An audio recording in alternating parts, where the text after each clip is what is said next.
में शहाबुद्दीन मामले पर पूर्व सीएम जीतन राम मांझी के ट्वीट पर हम प्रवक्ता डॉक्टर दानिश रिजवान का नया बयान सामने आया है। देखिए, हमारी पार्टी का स्पष्ट मानना है कि शहाबुद्दीन साहब के मौत को लेकर के कोई ना कोई राज है, इसका पर्दाफाश होना जरूरी है।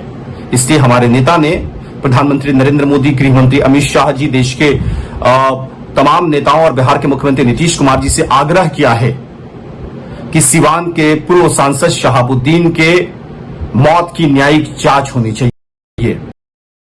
साथ ही हमारे दल ने मुख्यमंत्री नीतीश कुमार जी और देश के प्रधानमंत्री नरेंद्र मोदी जी से भी आग्रह किया है कि चूंकि वो सिवान के सांसद रहे हैं, इसलिए उनका अंतिम संस्कार राजकीय तरीके से होना चाहिए। उधर मानवीय संवेदनाओं को बेहतर ढंग से डीएम ने धरातल पर उतारने का मिसाल पेश किया है और एक ऐसे ही प्रेरणा स्रोत डीएम बने हैं बिहार के मोतिहारी के डीएम डंकन। और एआरपी अस्पताल में भर्ती कोविड मरीजों से वीडियो कॉन्फ्रेंसिंग के माध्यम से उन्होंने बातचीत की और जानी कि क्या है हालात। मोतिहारी के डीएम शीर्षत कपिल अशोक इन दिनों मानवता के आधार पर कुछ अलग ही काम कर रहे हैं, लोगों की सेवा में तत्पर दिख रहे हैं, जिसकी वजह से डीएम की काफी खूब सराहना हो रही है।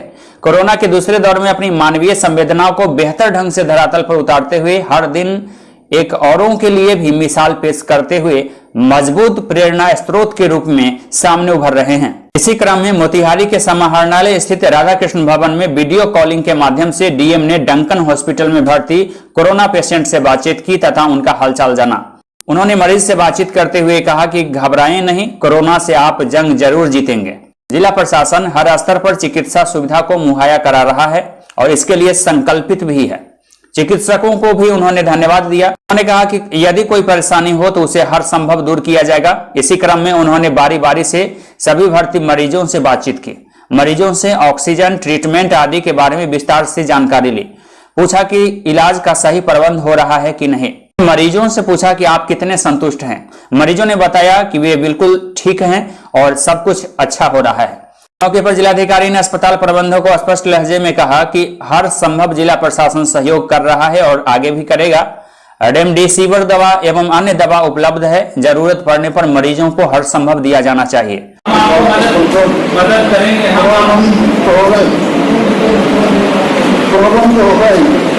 हम आपको फ्री ऑफ कॉस्ट रेमडेसिविर दवा भी दे रहे हैं, आप चिंता नहीं करना है। अरविंद जी, आप बताइए जरा इनको क्या क्या ट्रीटमेंट हुआ है अभी तक। अरविंद जी, डॉक्टर बताएंगे कि क्या क्या ट्रीटमेंट दिया है इनको अभी तक। हाँ, तो मैं अभी बता रहा था, मैं नर्स इंचार्ज से बुला रहा हूँ, सर नर्स इंचार्ज से मैं आपका बात करा रहा हूँ। हाँ बताइए, हाँ बताइए क्या क्या जी।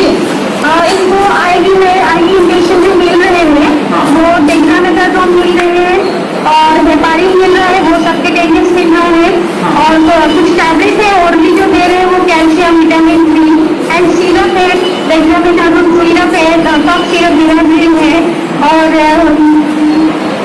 हाँ जी। एंड आईडी थेरेपी में हम एनएस दे रहे हैं अभी तक, क्योंकि ये अच्छे से ओरली नहीं ले रहे थे, तो ID NS normal saline Q 8 hour ही दे रहे हैं। और कल परसों तक तो ये वेंटिलेटर में थे, IVF में, पर अभी इम्प्रूव कर चुके हैं, अभी लेजर ब्लॉक में है, अभी PhD से नीचे बाहर वॉल में शिफ्ट करने का प्लान कर रहे हैं। Very good, very good. Remdesivir दवा आपको चाहिए तो हमारे पास उपलब्ध है। जब रेमडेसिविर जो है हमारे पास उपलब्ध है, रेमडेसिविर दवा, ठीक है। तो अगर जरूरत होगा तो हमसे मांग लेना है, हम आपको दे देंगे, वाइल्स उपलब्ध करा देंगे। इधर मुजफ्फरपुर के मरबन प्रखंड कार्यालय में बिजली के शॉर्ट सर्किट की वजह से भीषण अग्नि हादसा हुई है। इस हादसा में कंप्यूटर, लैपटॉप, पंखा समेत कई कीमती बिजली उपकरण जलकर बर्बाद हो गए। बताया जा रहा है कि शॉर्ट सर्किट की वजह से यहां अग्निकांड की घटना हुई है। अग्निकांड की घटना के बाद यहां अफरा तफरी का माहौल उत्पन्न हो गया। उधर बोधगया के ग्राम जैतिया में लक्ष्मी नारायण महायज्ञ का आज 5वां दिन था।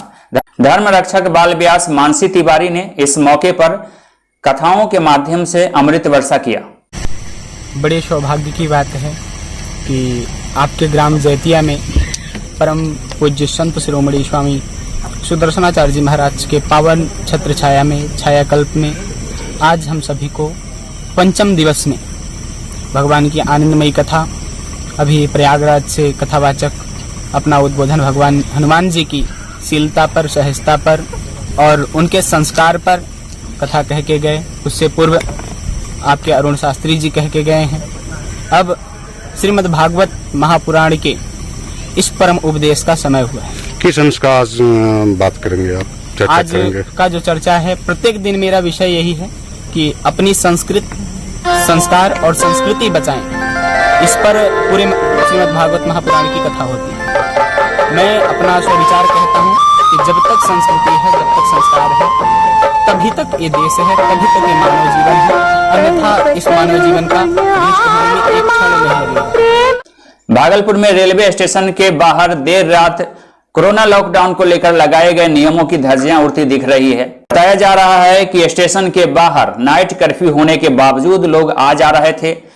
दुकानों पर लोगों की भीड़ लगी हुई थी, खासकर चाय दुकान पर लोगों की भीड़ ज्यादा देखी गई। शहर के बुद्धिजीवियों ने मांग किया है कि इस तरीके से अधिकारियों को लापरवाही नहीं बरतनी चाहिए। देर रात कर्फ्यू के नियमों को तोड़ रहे लोगों पर कार्रवाई होनी चाहिए। राजस्थान के जोधपुर में प्रशासन ने बड़ी कार्रवाई की है। पुलिस प्रशासन के द्वारा 12 बजे रात के बाद भी बिना मास्क लगाए फालतू घूमने वाले लोगों पर कार्रवाई कर दी गई है। पुलिस प्रशासन के द्वारा कोरोना प्रोटोकॉल का उल्लंघन करने के मामले में कई लोगों पर आज कार्रवाई की गई। मुजफ्फरपुर के गायघाट में सामाजिक मंच के अध्यक्ष पूर्व प्रत्याशी द प्लूरल्स पार्टी के सुबोध कुमार सिंह ने क्षेत्र के किसानों को सुविधा दिलाने के लिए अधिकारियों से मांग की है। इफ्को बाजार यथाशीघ्र खुलवाने का उन्होंने डिमांड किया है। जिला कृषि पदाधिकारी को उन्होंने पत्र लिखा है और आवश्यक कार्रवाई की मांग की है। इस मांग के संदर्भ में उन्होंने कृषि मंत्री को भी एक मांग पत्र सौंपा है। क्षेत्र में इफ्को बाजार महीनों से बंद है, जिसकी वजह से किसानों को खास तौर से परेशानी हो रही है। सरकार की तरफ से किसानों को सब्सिडी रेट पर सभी तरह के खाद बीज उपलब्ध हो, इस तरह का भी मांग उन्होंने किया है। समस्तीपुर जिले के चकमेसी थाना क्षेत्र के सैदपुर बाजार में एक सोने चांदी की दुकान से झपट्टा मार गिरोह के द्वारा जेवरात झपट कर भागने से संबंधित मामला सामने आया है। बताया जा रहा है कि दिन दहाड़े यह घटना हुई है। जगदम्बा ज्वेलर्स में इस घटना को अंजाम दिया गया है। बताया जा रहा है कि इस घटना के बाद बाजार के लोगों में हड़कंप मच गया।